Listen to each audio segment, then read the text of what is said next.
Hello, my name is Peter. I've had a stroke and I'm here to tell you about it.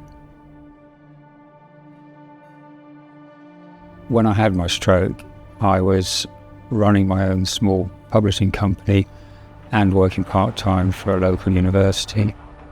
I was very fit and active, so I ran, I swam a lot.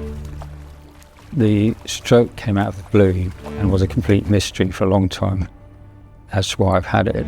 A stroke is a severe disabling condition which affects the patients. What happens is there's a clot in one part of the body which travels upstream to block one of the main vessels of the brain. If it affects the posterior part of the brain, it can stop the breathing, it can stop the other vital functions which are required for life, and the patient can die because of the stroke. It was June the 21st, 2020, so it's just after the first COVID lockdown. I woke up after a night under canvas about 6 o'clock and went back in the house. The stroke hit me just as I opened our French windows to let the dogs out. The dogs went out and I had this incredible sense of vertigo. I fell out of the door onto the lawn. I kept trying to get up, but I couldn't use the left side of my body. I tried calling for help, but I couldn't speak, but that set the dogs off barking. And that my wife up, she came down to see what the dogs were making a fuss about. My face had fallen. I wasn't talking coherently and I couldn't move one side of my body, so she knew instantly I'd had a major stroke. Stroke is time critical. For every minute you delay, you lose 1.9 million neurons. That translates in a very bad outcome for the patients. It's important that they get the treatment in a very timely fashion.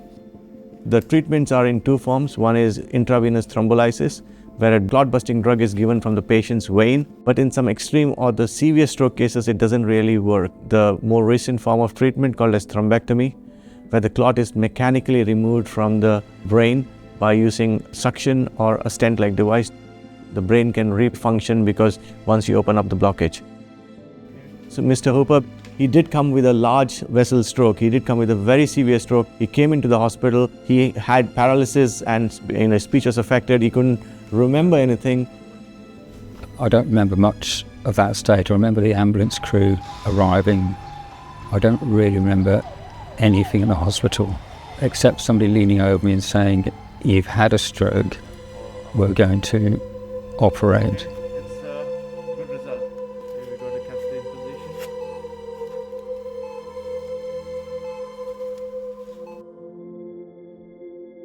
He had a procedure in a very timely fashion and he made an excellent recovery. And he's been a huge advocate of what stroke patients should do after they have a stroke, especially after a successful treatment.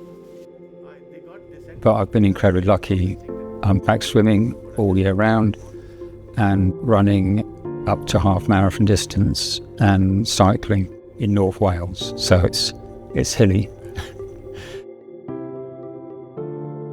I've lost 2 work colleagues to stroke in their 30s or 40s, and a good friend had a major brain bleed, and it's completely changed his life. It's been life-changing for him. So I almost suffer from, no, I do suffer from survivor guilt. I almost feel I was too lucky, but I'm very glad I am where I am.